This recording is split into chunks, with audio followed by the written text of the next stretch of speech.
Mana ro'za oyini 12-kuni. Uzoq muddatdan beri o'zim uchun o'ylab yurgan bir ishni boshlashga qaror qildim. Bugun xudo xolasa mana 12-mart kuni o'zimni shaxsiy YouTube kanalimga video qo'yishni joylashtirishni reja qilib qo'ygandim. Mana bugundan boshladik. Video qanaqa chiqishini bilmayman. Prosta shunchaki video, shunchaki ko'ringlar, like bosib, qo'llab-quvvatlab turishni unutmanglar. Shuncha odamning oldida birinchi videoda mana bunaqa sizlarga ko'rinmasligi mumkin. Rasmga olib qo'yaman mana. Ukamiz bilan birgalikda olyapmiz mana.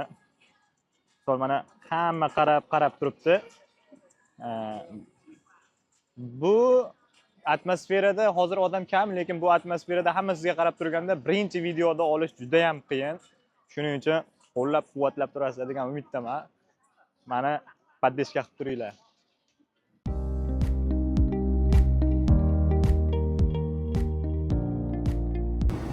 Ukamizdan intervyu olamiz. Intervyu emas, endi qisqacha bu nima desa bo'ladi, YouTube uchun video qo'yyapman. Aslida bundan bir manfaat mashg'ullik topish, lekin birortaginaqa yo'q. Ma'no qidirish shart emas.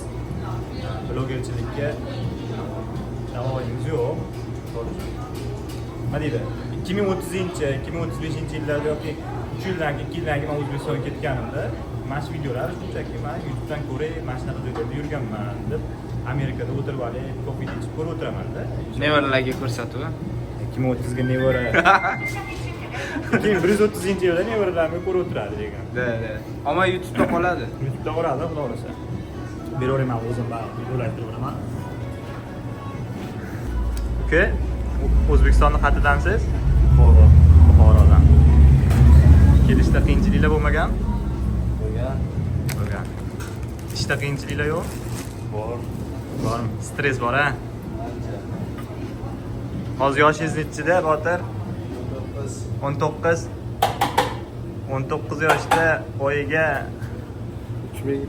Ya, haligi aldashni kerak yo'q. Meni videolarimda aldash bo'lmaydi-da. Rost bo'lish kerak, to'g'ri? Rostini aytish kerak. Qancha oyiga? 2000 dan ozgina ekan. Vonda qancha qoldi? 2 million 400. 2 million 400. Shunda hozir kursda taxminan olsak, $1000 1 million 400 bo'ladimi? 2 million 800 bo'lsa $2000 bo'ladi, to'g'rimi? Ya, inshaalloh. Hozir siz shunda $1800 atrofiga ishlaysiz.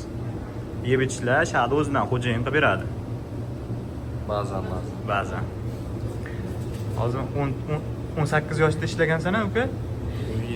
17. 17 yoshda birinchi $1,500 topgansan shaharda, Koreyaga kelib.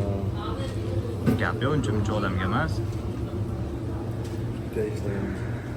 Koreyaga birinchi kelishimdan oldin orzular boshqacha bo'lgan-a, baba? Ha? Koreyaga kirib kelding, uka. Koreyaga kirib kelganingdan keyin o'sha orzular nima bo'ldi? Boshida yaxshi edi, keyinchalik o'zgardi. Planlar o'zgardi. Rejalar. Qarada, uka, savol bor. Misol uchun mana ingliz tilida kelgansan, men o'zim bilaman, endi auditoriya bilmaydi. Auditoriya hech kim ko'rmasligi ham mumkin. Ko'rmasligi ham mumkin, ko'rishligi ham mumkin, bilmadim. Ingliz tilida kelgansan, lekin mana karscha yozuv ingliz tilida yozilmagan. Misollarga nimadir qo'sh, nimadir qil va hokazo narsalar, cheklar. Shularda mana bir o'zing ishlaysan, uka. Qiyin emasmi? Qiyin, o'rganib ketsa bo'ladi. Boshida qiyin bo'lgan, hozir qilamiz. O'qish bilan kelgan yaxshimikan, ish bilan kelgan yaxshimikan? Ish bilan kelishdi.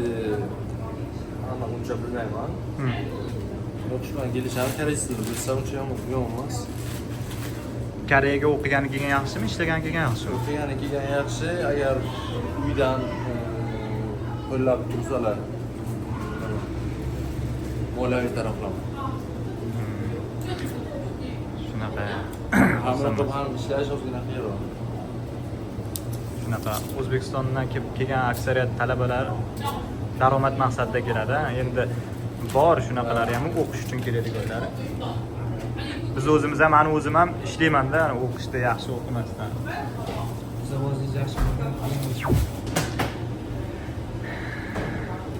O'qishmi, ishmi? Qaysi birini tanlash kerak? O'qishda, ishlardan foyda yo'q, ha? Yo'q, ochiqxonaga bilaman kirmaydi. Mana ukamiz ham yangi blogerlar mana. Bir ikkita aqlli gapdan gapirasizmi? Şey, ochiqxonaga bilan kirmaydi. Mana bu. Pul topmasangiz hech kim olmaysiz. Eng qizig'i, mana bunaqa mana tayyorlab qo'yilgan narsalarni dastlab chiqib olib ketadi mana shunaqa holatda o'zlari. Tilda ham kerak yo'q, bular bir-birlari bilan salomatlik ham yo'q, tinchlik yo'q.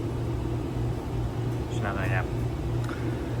Siz bilan mabodosiga videolarim yaxshi ko'rish sonlari ko'payib ketsa, yo'q, atmetka qilmayman. Buni reklama bo'lib qoladi-yu. Alohida yana suhbatlashamiz, davom ettiramiz. Kommentda endi kimdirlar savollar qoldirishi mumkin. Mana hozir Seulda, Hongdae shahrida ishlaydilar hozir bular. Ha? Qo'l tushirib olib, menga o'rgatyapti. Addushi, Tohir aka, chiki baba, N4 film nima edi? Bo'ldi Botirjon. Mana bunaqa mushtashimiz biz bu yerda. O'zbekchilik qilsin endi.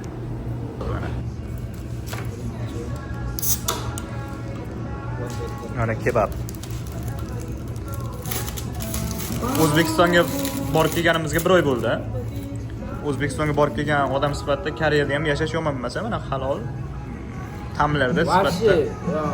Ko'pchilik so'radi, non yeysanmi, o'zbek ovqatlar yeb turibsanmi deydi. Har kuni yeymiz. Hamma narsa bor. Sumalak, nimalar bor. Xullas bodomgacha topsa bo'ladi-da, bu yerda. Bodom o'zi bu yerda ham bo'ladi. Eng qizig'i, o'zim u narsa bilan shug'ullanmayman, siz ham shug'ullanmaysiz bilaman, lekin o'rtoqlarimiz bor-ku. Noyob narsa bor. Nosvoy topishadi o'zbeklar Koreyada, nos. To'rt. Non endi u nima degan narsa? Non topish oson. Shunaqa. Davay endi ovqatlanaylik, keyin davom ettiramiz. Ash kelsa yo.